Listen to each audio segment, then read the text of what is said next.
SpongeBob SquarePants is a television series that needs zero introduction. Splashing into the airwaves back in the glorious year of 1999, it quickly became a cultural icon that touched the hearts of millions. But then, in the 2010s, something changed. The rise of cartoon critics. This cartoon, along with many others that came out during this time period, were ripped into fucking shreds. The mysterious Mr. Enner was talking about it. Phantom Strider was talking about it. Mars Reviews was talking about it. Veilski Bum 94 was talking about it. Although I wouldn't consider him as a cartoon critic, but I'm sure you know what I mean. And most recently, Aw has been talking about it. Which is my first victim of this new series that I'm making. Rants.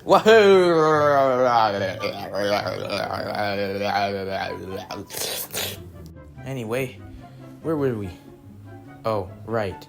For those who have no idea what I'm talking about, Aw is a small, but relatively noticeable YouTuber on YouTube that currently has about 100,000 subscribers as I'm making this video.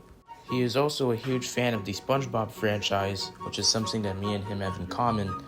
I'm gonna say this, I don't think that Aw is necessarily a bad YouTuber, however, I do think that he's aggressively average and can do a lot better job at managing his content.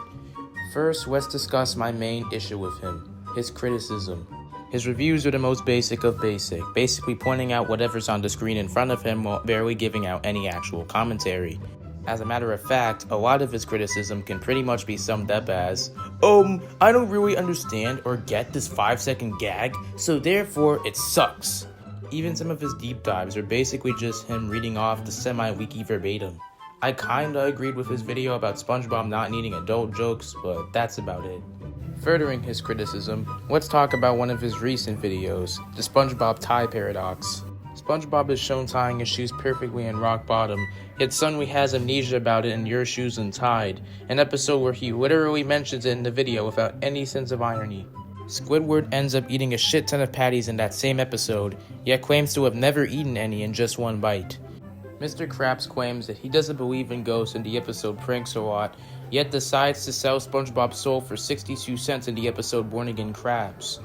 So if you take into the account of everything I've just said, it's pretty dumb to get angry about stuff like this, especially since it's been a recurring problem as early as season 1. Anyways, on to my next reason, his clickbaity thumbnails, which I guess isn't too bad in the grand scheme of things, but it's still something worth talking about. I hate clickbait so fucking much, whether it be from a YouTuber, a thumbnail, or some random Indian scammer, I will always despise clickbait. Like dog, as much as I hate to say it, modern SpongeBob isn't necessarily brain rot in a sense.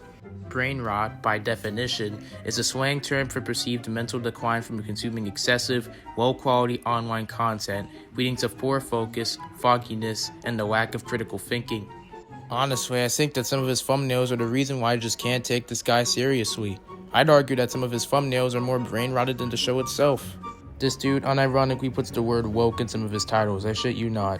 And before you asked, no, I do not agree with his claim that classic SpongeBob would not be friends with modern SpongeBob.